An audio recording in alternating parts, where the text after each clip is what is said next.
d'une relation sérieuse et pourtant il continue de m'envoyer des messages et on continue à se voir. Mais toujours rien, il ne me parle pas d'une relation sérieuse. Bienvenue à toi sur cette chaîne. Donc si tu viens de me découvrir, alors je te prierai de bien vouloir t'abonner.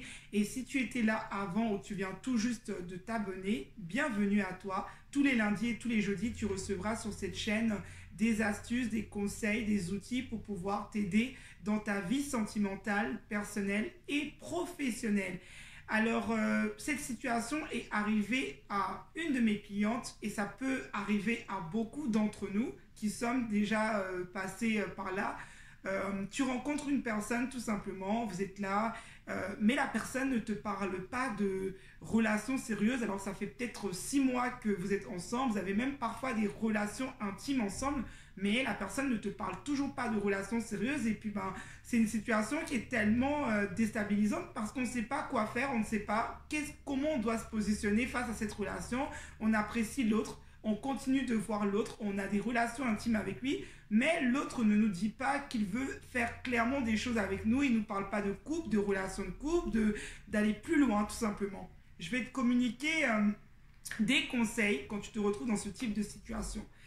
Le premier conseil que je vais te dire, c'est de toujours t'affirmer et d'affirmer clairement tes attentes quand tu rencontres quelqu'un. Très important, parce que beaucoup de femmes, beaucoup d'hommes se laissent porter par une relation et finalement finissent par ne plus être acteurs de la relation, mais plutôt victimes de cette relation.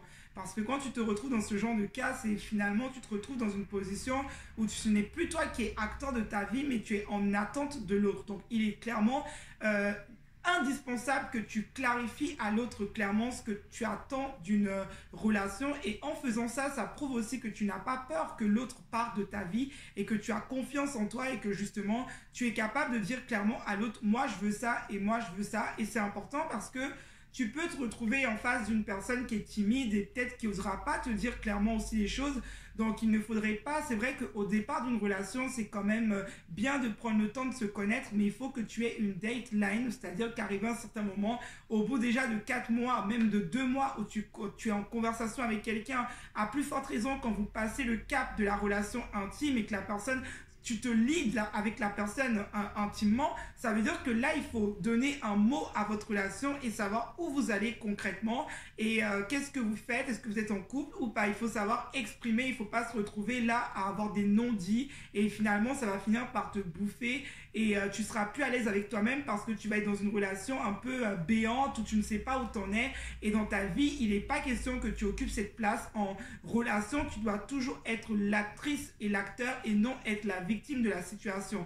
En deuxième point, je dirais que tu dois savoir avoir confiance en toi, développer ta confiance en toi, essentiel parce que quand on a confiance en soi, on ne peut pas, je peux dire, on est quasiment sûr de ne pas attirer une personne qui va juste être avec nous comme ça et qui va pas savoir ce qu'il veut. Donc quand on a confiance en soi, on impose tout simplement à la vie ce que on souhaite et la vie va nous ramener une personne qui vibre à la même énergie que nous et finalement on va se mettre ensemble. Et je te parle beaucoup d'énergie parce que toutes les relations sont vraiment liées à notre énergie. Donc si tu manques de confiance en toi et que tu as peur d'être seul et que tu n'es pas bien avec ta solitude, tu crains que l'autre te rejette, évidemment que ça sera compliqué de pouvoir dire ce que tu penses. Donc c'est pour ça qu'il faut développer, il faut faire un réel travail sur toi afin de pouvoir développer ta confiance en toi au sein du couple. Dans un troisième temps, c'est également de sortir de la dépendance affective pour ne pas aussi mettre l'autre sur un piédestal et vivre en attente. Il est important que tu ne mettes pas une personne sur un piédestal et que tu n'attends pas toute la journée un SMS ou un message de sa part. Il faut que tu sois actif dans ta vie, que tu te ressentes sur toi, que tu te trouves des objectifs, que ta vie donne envie également à l'autre de pouvoir te respecter et que tu ne sois pas là à être disponible à tout bout de champ pour la personne parce que tu attends toute la journée une réponse. Cette position-là, c'est vraiment quand tu es dans la dépendance affective et je te prierai réellement de sortir de cela. Donc voilà ce que je voulais te communiquer. Donc le dernier conseil, c'est vraiment que si l'autre n'a pas du tout l'envie d'être tout simplement dans le même flow que toi par rapport au couple, à ce moment-là, tu dois prendre une décision la plus juste pour toi. Et si toi, tu veux être avec cette personne, mais que cette personne-là ne souhaite pas être dans l'engagement, ne te dis pas, il va changer, je vais rester là. Dis-toi, en fait, entends ce qu'il te dit et ne te fais pas de film. Ou tu restes avec lui dans ces conditions-là en sachant qu'il ne s'engagera pas et qu'il n'est pas prêt, mais à tes risques et périls. Ou alors, tout simplement, tu prends la décision de couper la relation et d'aller plutôt vivre une relation avec quelqu'un qui a les mêmes besoins que toi. Donc voilà, donc si tu souhaites avoir un accompagnement de ma part, tous mes liens sont en dessous de la barre d'infos. Dans ma boutique, tu vas trouver le code de l'amour, le pack confiance en soi également, et également comment vaincre la dépendance affective.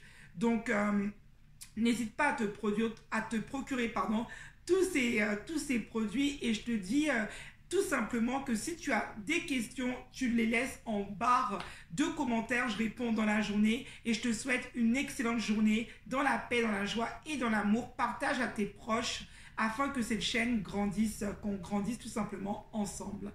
Belle journée à toi.